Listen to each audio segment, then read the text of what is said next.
Bienvenidos al Economista TV. Con mucho gusto presento al periodista, economista y pensador Martin Wolf, uno de los periodistas económicos más importantes del mundo y conferencista estrella en esta convención bancaria de Acapulco. Good afternoon, Mr. Wolf. Pleasure to be here. Let's start with a hard question. What is the role of economic thinking in the world today? How many hours do I have to answer that question?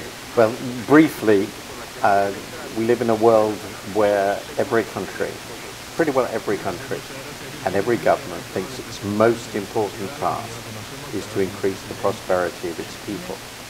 We take this for granted, but it's completely new. If you asked 200 years ago, no government would have thought this was their objective, almost no government. So if you live in a world in which every government thinks that its job is to increase the prosperity of its people, they do so because their people want it, because it's the defining characteristic of our civilization. This is the defining characteristic, I think, of our civilization. So the role of economics is to try to answer that question. And the reason people pay attention to it is because they hope it will answer the question, or they get very angry if it doesn't answer the question. How does your thoughts have been changing during the last 10 years, so to see a short period? Well, first of all, one's thoughts, if one's engaged in writing, as I am, on a weekly basis or even more often, they're bound to change. I tend to say that if somebody's ideas don't change, it means they're dead. They're intellectually ossified. I respond to events. I respond to my perception of what those events mean. And in the last 10 years, we've had very, very dramatic events. We've had the biggest financial crisis in the world since the 1930s. So inevitably, that's made me think again about the role of financial markets, the role of liberalization of financial markets, the problems of financial instability. And that has come along with questions about inequality, rising inequality, which have changed to some degree, in my view, about what is desirable and what is feasible and what is actually happening in the world. What is the most surprising thing that you're looking at right now? I think actually since the crisis, which was very surprising in its scale, its extraordinary scale, I think it's the biggest financial meltdown, probably as a financial meltdown that has ever occurred. I don't think anything since then has been hugely surprising, in the sense that we have a good idea of how these crises unfold, and this was pretty typical. We saw how policymakers responded. That's also pretty typical in both in what they did right and what they did wrong. There was a few additional elements. The Eurozone was a very special invention.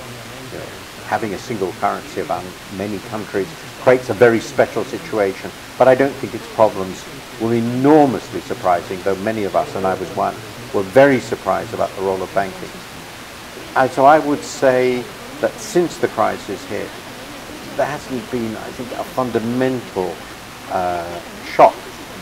But, of course, we still have to understand the crisis itself and what it means, and that's been the big challenge. What is the most difficult part of this crisis to understand or to clarify, so to say? Well, the obvious question is, how did the whole financial system fall apart? How much was that because of completely novel features of the financial system? Because there were many innovations before the crisis. How much was it because of absolutely classic and typical characteristics of every financial system in its more or less modern form? How much was it because of policy mistakes, very specific policy mistakes? And how much was it because of huge global economic shifts? And my view is that as we go further away from it, it becomes obvious it's a combination of all these four things. But you have to get some sort of balance between them.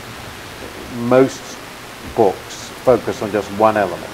So the question is, why was it so serious? So that's not, I think, an additional explanation. It's balancing up these other four things. that is the core of trying to understand it. And we'll never fully agree. I would like to ask you again a question that I made before. Who and what is the most interesting characters in economics right now, in world economics? Well, if you look at it from the policy point of view, I tend to think that the most interesting challenge is the one confronting Mario Draghi at the European Central Bank, because he's got the unparalleled task of keeping together and making operational a multinational currency union, which is a pretty novel creation in its contemporary guise. Speaking about Mexico, what is the most interesting story that you find or you're looking in Mexico?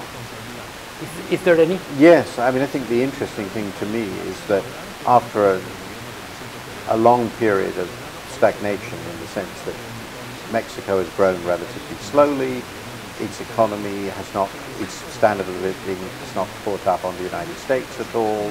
So after the terrible 1980s and all the terrible mistakes that led to that, then Mexico hit a sort of period of essentially of stagnation. That's partly because of Chinese competition, but it's partly because of clearly very big weaknesses in the Mexican economy in terms of policy, in terms of structures, and also in terms of human capital, education, etc. How does it feel to be one of the most influential economic journalists in the world? Well, I don't think about it this way. I don't even know it's true, and you certainly couldn't measure it. There's no way you can measure it. People say things like that, but they have no idea whether there's really any influence. I see my job to explain things, to clarify things. Initially for myself, I write, so I feel at the end I've sorted this out. I hope that in the process of my sorting something out, it helps others. Either whether they agree or disagree, helps them to be clearer. Sometimes that might influence the way they think and maybe even the way they act. There are one or two cases I can think of where I was a voice which might have affected things a little.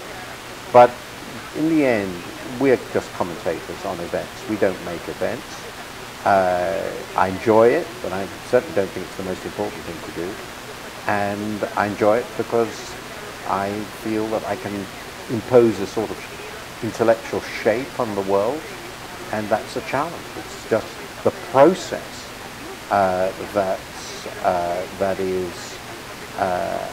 the process of doing it is the challenge. Trying to do it well and trying to convince somebody that you've got something right. I suspect you try to do the best you can, and you hope somebody enjoys it. Mr. Martin Wolf, it's been a pleasure having you here in El Economista. It's a great pleasure. Thank you.